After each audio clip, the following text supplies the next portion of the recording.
नमस्कार मंडळी, मी सोमनाथ रेसिपी मध्ये तुम्हा सर्वांचं स्वागत आहे। आज आपण बनवणार आहोत दूधचा वापर न करता आपल्याला गाजरचा हलवा आज बनवायचा आहे। चला मग आपण आता बनवायला सुरुवात करू। त्यासाठी मी इथं 3 पाव गाजर या ठिकाणी घेतलेली। गाजरचे मागचा भाग पूर्ण आपण कट करून घ्यायचा आहे। गाजरचा मागचा भाग पूर्णपणे कट केल्यानंतर आपण सीलर घेणार आहोत। सीलरच्या सहाय्याने आपण पूर्ण गाजरचं वरचं साल जेवढं पण आहे तेवढं आपल्याला पूर्ण गाजरचं काढून घेणार आहोत। साल काढल्यानंतर एक आपल्याला खिसणी घ्यायची आहे। खिसणी घेतल्यानंतर तुमच्याकडे वेगळी खिसणी असू शकते, माझ्याकडे ही अवेलेबल आहे म्हणून मी ही घेतलेली आहे। तुम्ही वेगळी पण घेऊ शकता। खिसणीने पूर्ण गाजर आपल्याला खिसून घ्यायचं आहे। खिसणीने गाजर खिसल्या गेल्यानंतर पुढच्या प्रोसेसकडे आपण वळणार आहोत। त्या अगोदर आपण आपल्याला लागणारे साहित्य पाहणार आहोत। या ठिकाणी तुम्ही पाहू शकता 700 ते 750 ग्रॅम मी गाजर घेतलेलं या ठिकाणी खिसून। पाऊण वाटी साखर, 4 ते 5 चमचे या ठिकाणी गावठी तूप घेतलेलं आहे। त्याच्यानंतर 2 इलायची या ठिकाणी मी घेतलेली आहे।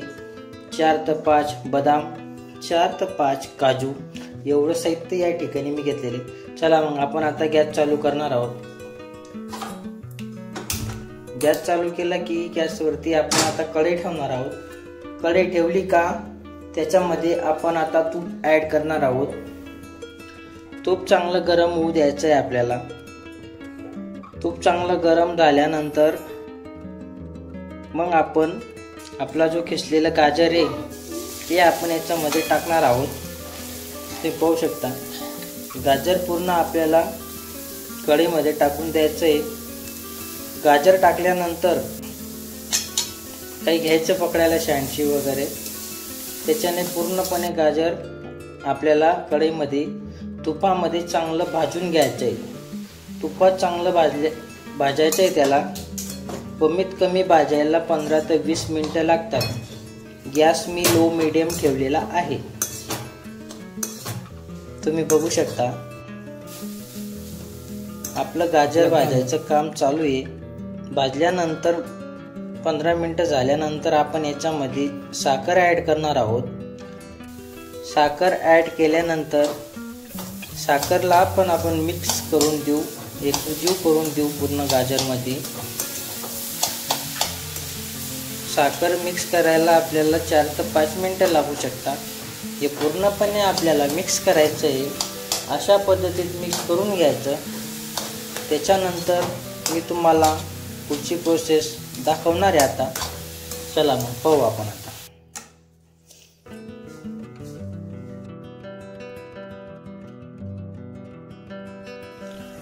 आपण याच्यामध्ये साखर टाकल्यानंतर 3 ते 4 मिनिटं आपले या ठिकाणी झालेले आहेत। अजून 2-1 मिनिटापर्यंत आपल्याला गाजर चांगल्या प्रकारे मिक्स करायचं आहे।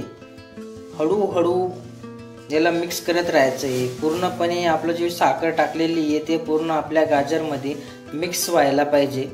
आता आपण याच्यामध्ये ड्रायफ्रूट ऍड करणार आहोत। त्यासाठी मी इथं काजू घेतलेले आहेत। काजूचा किस आपण याच्यामध्ये टाकणार आहोत। काजूचा किस आपण टाकल्यानंतर याला त्यामध्ये बदामचा किस आपण या ठिकाणी टाकणार आहोत। पूर्णपणे बदामचा किस टाकून देऊ।